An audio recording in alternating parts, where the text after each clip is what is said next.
السلام علیکم ورحمۃ اللہ وبرکاتہ۔ امید کرتا ہوں آپ سب خیریت سے ہوں گے۔ پچھلے لیکچر میں ہم نے آیت نمبر 7 اور آیت نمبر 8 کی تلاوت کرنا سیکھی تھی۔ آج ہم آیت نمبر 9 اور آیت نمبر 10 کی تلاوت کرنا سیکھیں گے۔ اعوذ باللہ من الشیطان الرجیم، بسم اللہ الرحمن الرحیم۔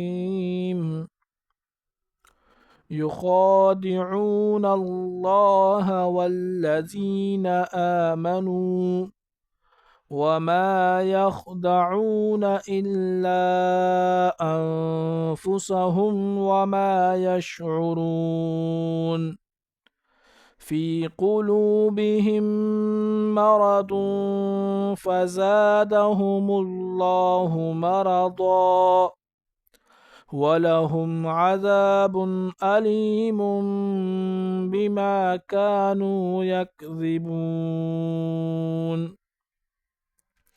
یخادعون اللہ، خا کو پر پڑھیں گے اور ایک الف کی مقدار اوپر کھینچیں گے کیونکہ اس کے اوپر کڑا آیا ہے۔ لفظ اللہ کو بھی پر پڑھیں گے۔ یخادعون اللہ، پر کا مطلب ہوتا ہے مٹھا کر پڑھیں گے۔ والذین آمنوا، وقف یہاں پر ہوگا۔ وما یخدعون، خا کو موٹا کر کے پڑھیں گے۔ الا انفسہم، الا یہاں پر مد ہوگا۔ انفسہم یہاں پر اخفا ہوگا حمزہ نون زبر ان پر۔ وما یشعرون،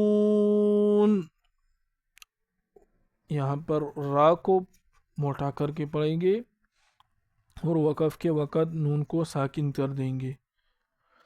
فی قلوبہم مرض،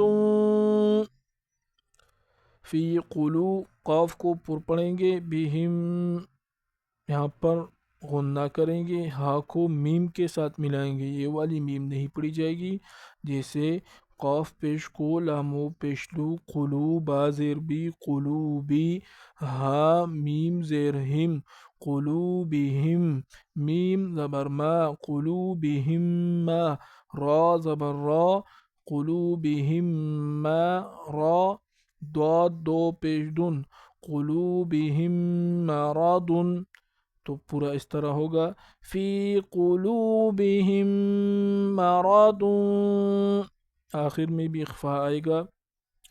فزادہم اللہ مرضا، را کو پر پڑھیں گے۔ یہاں پر ایک قاعدہ یاد رکھنا ہے، جب بھی دو زبر آئے اور اس کے بعد الف آئے تو وقف کی حالت میں ایک زبر پڑھا جائے گا، جیسے مرضا، وقف نہیں کریں گے تو مرضا پڑھیں گے۔ وَلَهُمْ عَذَابٌ أَلِيمٌ، علیم، یہاں پر میم کو میم کے ساتھ ادغام کیا جائے گا۔ بما كانوا يكذبون۔ آج کے لیے اتنا کافی ہے۔ صدق اللہ العظیم۔